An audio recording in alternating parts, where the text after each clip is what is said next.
Today on Forgotten Compass, we're heading into the eastern section of Saguaro National Park just outside of Tucson, Arizona.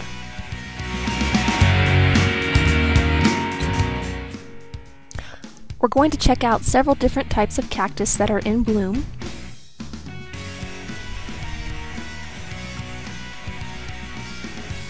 and take in the Cactus Forest Loop Drive. So come along with me to Saguaro National Park.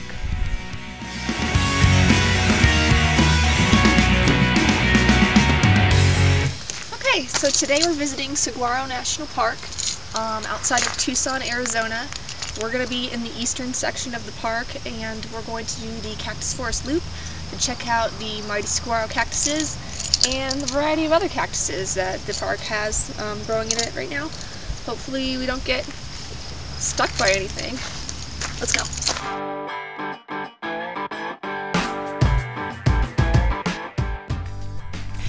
As I mentioned, Saguaro National Park is split into two sections, lying on either side of Tucson, Arizona.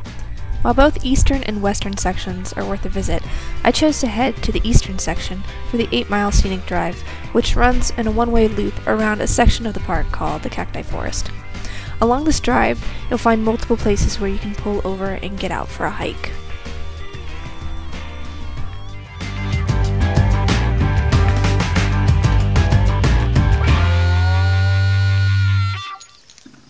So we are here today on the Desert Ecology Loop Trail.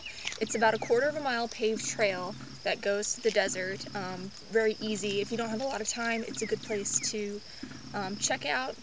I only have a few hours to spend here in the park, so this is a trail I'm going to do. Let's go!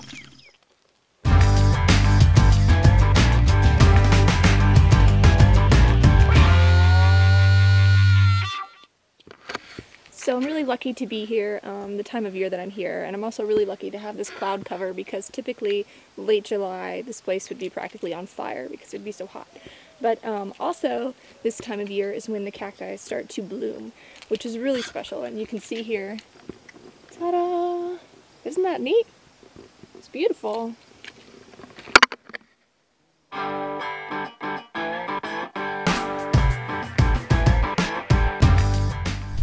The mighty saguaro cacti bloom for about a month each summer. While a single cacti can produce around 200 flowers in that time, only a few are in bloom at a time. Each flower remains open for a single 24-hour period, then closes forever. Many such flowers open at night to be pollinated by lesser long-nosed bats, an endangered species.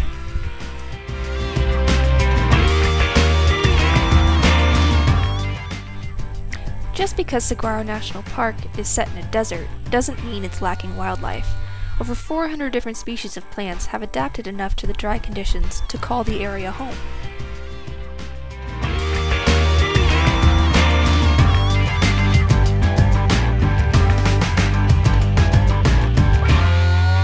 Alright, so I'm up on top of the Javelina Rocks lookout point. From up here, it's a really great view. Around, you can see the rocks back here behind me, and the cactus, sort of everywhere. So what is a javelina? A javelina is basically, well, it looks like a small pig, but it's a wild animal. Technically they're not pigs, but they can actually weigh up to 60 pounds. The sign down at the parking lot said that this is an area that they'd like to hang out in. I haven't seen any, but that's okay.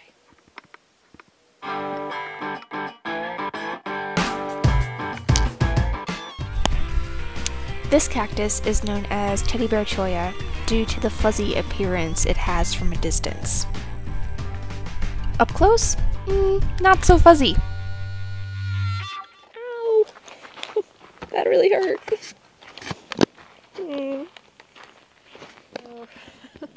I saw this little piece of cactus in the trail and I thought, maybe if I pick it up really gently, I can hold it and it won't hurt me, but no. The thing held on, stabbed into my thumb. I couldn't get it off. It was awful. It was very painful. And finally, when I yanked it loose, the spines were still sticking in. So then I had to pick them out individually. It's like they're barbed or something. They do not want to come out. So, curiosity kills the cat. Don't touch the cactus. I don't know why I did that. According to the park ranger, the spines were barbed. Let's find out what else he has to tell us. There you go. Saguaro National Park, like most national parks, are really established to preserve something. And in the case of Saguaro National Park, it's actually to preserve part of the Sonoran Desert before it's all paved over. The name comes, of course, from the saguaro cactus, but there's a surprising amount of plant and animal life out there. We have about 100 miles worth of hiking trails over here, and we really emphasize on this side of the park backcountry hiking more than anything else. The west side of the park, which was established during the Kennedy administration, is more devoted to the historical or Native American aspects of the park, and that's where it's some petroglyphs as well. So really, you could spend a day here without having too much trouble at all. Thank you. Thanks, mister. When visiting a national park, it's always a good idea to stop in and check in with your park ranger for great advice on the park itself and other attractions in the area. Alright, so that about wraps it up here at Saguaro National Park. We've had a really great visit and a drive through the cactus forest, but it's time to hit the road, so thanks for coming along, and we'll see you next time.